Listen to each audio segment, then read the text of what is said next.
Good evening and welcome back to Sports Talk ATL. I am Chase Earl, joined by Alex. Lord, the Falcons had every opportunity in the world on Sunday night to come away with the victory, and there's a ton of things to talk about. But let's talk about the injuries. That offensive line, Drew Dalman, Caleb McGarry. We did get some news on them. Dalman, it looks like he's going to miss a little bit of time. Hopefully he avoids an IR stint, but he's going to miss at least a couple of weeks. I think it's safe to say. Caleb McGarry is day-to-day, so hopefully he'll be available for the Saints. But their impact when those two guys left the game in the first half undoubtedly played a huge part. I think with those two guys, or maybe even one of those guys, the Falcons come out victorious in this game, which is, I think, something you can take a solace of if you're a Falcons fan. I mean, they couldn't run block once those guys came out of the game. I did think Zach Robinson actually got pretty creative, especially in the fourth quarter, to get the ball outside to Bijan Robinson, get the ball outside on screens. They weren't always perfect, but it kept the Chiefs defense offense, opened up the passing attack, and they're able to move the ball effectively when they were dominated in the third quarter of that game. I mean, the Chiefs really took control with their ground attack. I think you have to give Zach Robinson a lot of credit for sticking with the run and finding creative ways to not become one-dimensional, even if it wasn't super, super effective, and giving the Falcons a chance to win the game. And then obviously on the flip side with Zach Robinson, you can complain about the third and fourth down calls when you couldn't run the ball, running it up the middle. I thought both of those calls should have been in Kirk Cousins' hands because he was playing a fantastic football game and they weren't running the ball at all.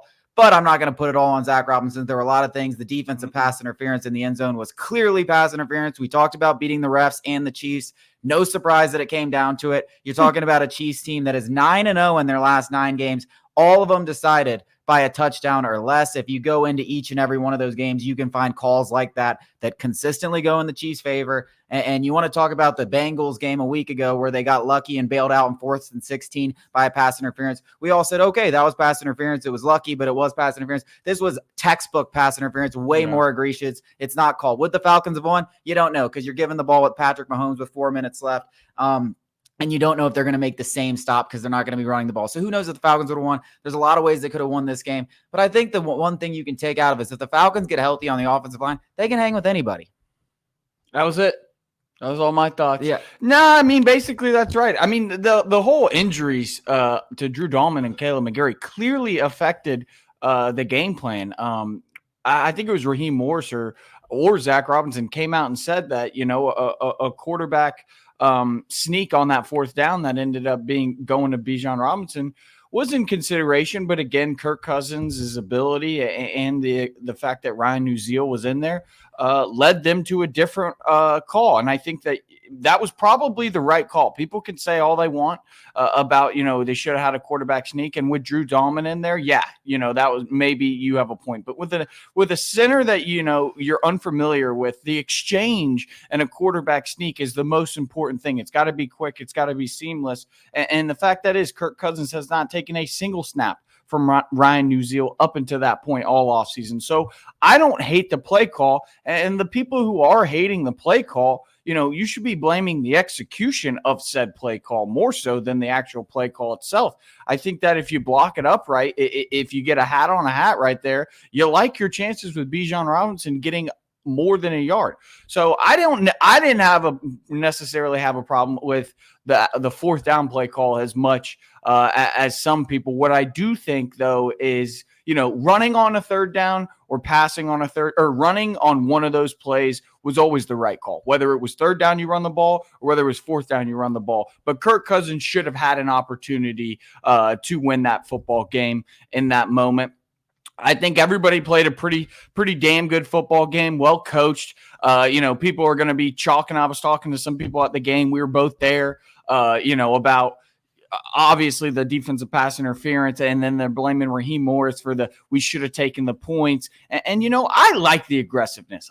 Because you're going to sit here in this same and on the opposite, had they kicked the field goal, you would have been like, well, Raheem Morris isn't aggressive enough. We should have gone. You're damned if you do, damned if you don't. I didn't hate the play call to go for it or the decision to go for it. I like the aggressiveness. I always would back a head coach being more aggressive, putting, faith in his guys that you can get it. So I don't have any problem with anything. And Zach Robinson called a great game, in my opinion. The Chiefs defense is just good. We were just telling people, all week, I think people just get enamored with Andy Reid and Patrick Mahomes. And we were telling them, Don't forget about Steve Spagnuolo and that Chiefs defense. The only reason they were even in the playoffs last year was because of that Chiefs defense. Obviously, Patrick Mahomes got him over the hump, but to get to that point, it was the Chiefs defense. So I think, all credit to the Chiefs. And like you said, I think, what Falcons and the refs and the refs. What Falcons fans should take away from that, I second it. I know there's a lot of doom and gloom going around.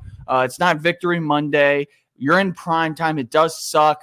But I came away being like, we had them.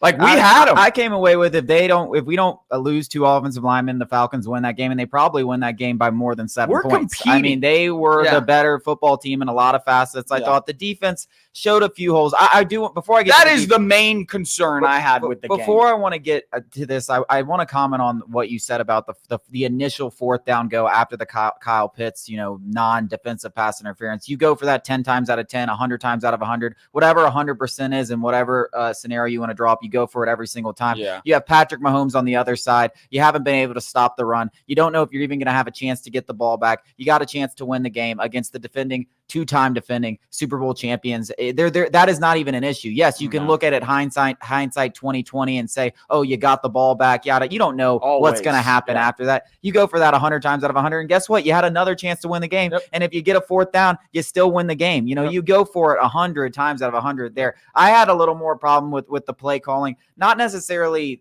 the running the ball on 4th down, but I think you give the ball to Tyler Algier there 2 times. I think you should give it to him 2 times if you're going to run the ball. And I hated the 3rd down run because of the style of run that they chose, running it out of shotgun. Give me Tyler Algier, 7 yards in the backfield, running downhill. I mean, that's where he's at his best. A car accident. Yeah, we need a car accident at the line of scrimmage. And see if you can get and it's kind of funny because I'd rather have Tyler Algier running downhill in that same play that Bijan Robinson did. And on the flip side, I'd rather have Bijan Robinson running it out of the shotgun, using his vision and maybe being able to. So there were little things at the end of the day. You had a chance. I didn't love the play calling if you're going to crap, but I did like all the play. I thought what Zach Robinson did in that 4th quarter, I thought was fantastic. And it's going to get overlooked because you lost the game and you didn't necessarily end up in touchdowns. And the Falcons have to improve situationally, whether it's 3rd down or 4th down or in the red zone. They got to get better. But this was always going to take time to gel. It's not an easy test against Spags. It's not an easy test against this Chiefs defense. It's not an easy test on primetime. Everything's under the microscope. Yeah. And Patrick Mahomes said all that. This team's going to make some noise. You get a little bit better. The Chiefs are going to get better throughout the year.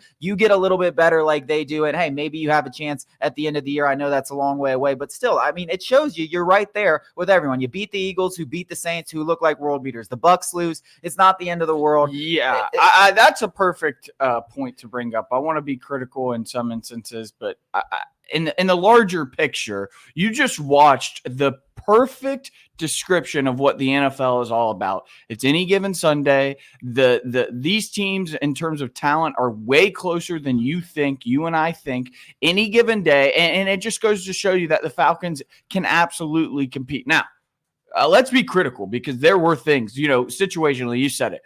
3rd downs have been absolutely atrocious, and it's been a couple of things. Not putting yourself in advantageous positions. And what I mean by that is like 3rd and 6 or less should always be the goal because it opens up your playbook. And the Falcons just aren't in enough of those. And sometimes it's unproductive 1st and 2nd down plays, or it's self-inflicted mistakes, whatever it be. That's got to be cleaned up. I think we were like 2-9, or maybe 3-9. I think they've been 2-9 in either all 3 games or at least the last 2 games. It's close. I mean, they have been pathetic on 3rd down and in the red zone as well. It's just got to be better. It's got to be crisper. The run defense is officially a concern. It is officially a concern, and it's something that you will absolutely lose a lot of football games doing. Now, on the bright side of that, the Falcons have the horses to kind of, remedy that, especially when Nate Landman comes back. Yeah. He is such a big factor in the run game. I think it's going, Troy Anderson has been bad. He's been really, really bad. And it's more instincts than anything, where like Nate Landman sees red and he's running at it, in terms of a bull. So I think that'll get better when Landman comes back. He is on the IR. He's set to miss 2 more games, but past that, all good things. Those are like the only 2 things where I was like, that got to be really better. And those are fixable things. Those aren't like, we don't have enough talent. That's not the case. Like, I think what you saw in these last 2 weeks against the Eagles and the Kansas City. See, last year, week 1, we just knew, we don't have the right quarterback. We're just clearly less talented than the teams that are competing in the playoffs. That's not the case. It's very obvious the Falcons have enough talent to win football games and compete in the postseason. Yeah, I mean, you'd go up in the past 3 years. You can really say the past 3 years. You go up against a team that is going to be in the postseason, and you get your ass whooped. I mean, let's just call a spade. You don't have any hope. We were getting absolutely beat down in these type of matchups. Now, occasionally we pull a rabbit out of our hat because a playoff team like the Niners is thinking about missing Trent Williams, George Kittle, missing their entire team. Like, and you're like, oh wow, like no, but it's like that's not really the Niners team that you're playing. But most of the time, when you face a healthy team in postseason that was going to be in postseason condition, we go out there and get our butt whooped. So we now have a win on the road, and we took the Chiefs down to the wire in a game that if the refs don't help us or we don't get injured, we probably win that football game. I think Nate Landman's a great point. I was thinking about this yesterday. I was like, wow, what happened to this run defense? Because I even said it before the Eagles game. The Falcons over the last several years, one thing they've always been able to do pretty well is stop the run. That hasn't happened the last 2 weeks. Guess who we've been missing the last 2 weeks? Nate Landman. And I think you can point straight to that. And going even further on Troy Anderson, I wouldn't be surprised if Landman completely supplants. I agree. Completely even Anderson. That Nate Landman is like straight up bad in coverage. Like he's bad. Anderson's not good either. Anderson is horrible against the run. Like he's doing things that aren't, from a physical standpoint. Like he's making, elementary errors. And obviously we don't know the game plan. We don't know his assignments. We don't know the goals of the defense in terms of what they're trying.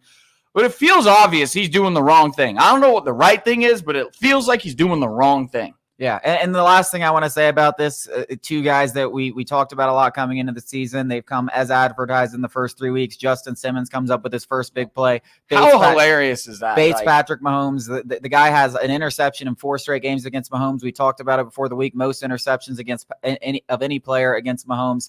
Guy's a big-time player. He's a superstar. Yes. Jesse Bates comes up with play after play after play. Yeah. If he had that interception that tipped off his hands, that would have really capped off another spectacular points. But he was amazing, coming up with critical stops. And this Falcons defense came up with more stops on third and short. More stops on third and short than I think I've ever seen against Patrick Mahomes. I mean, 3rd and 2, I think they had that about 7 times and could not get a first down. The Chiefs dominated them in that third quarter on the run in the run game, and they controlled the entire game tempo of the game. But for the most part, the Falcons defense gave the offense every opportunity in the world to win this game. And I thought the way that the Falcons bounced back in the fourth, they flipped the script and dominated the Chiefs in the fourth quarter. So resiliency, there was just a lot of things to say that you liked. And I know, and because the Bucs and the Saints also lost, we can really look at this week as a positive. If they had both won, it wouldn't have really mattered. It would have been different. But they both lost. You got an opportunity against the Saints to reclaim first place against. The Bucs looked really bad. They looked vulnerable. The Saints looked very bad. I'm telling you. They're not the high-flying best offense we've ever seen. It might just be that the Cowboys' defense is absolutely crap. I don't know if you guys watch that Ravens games, but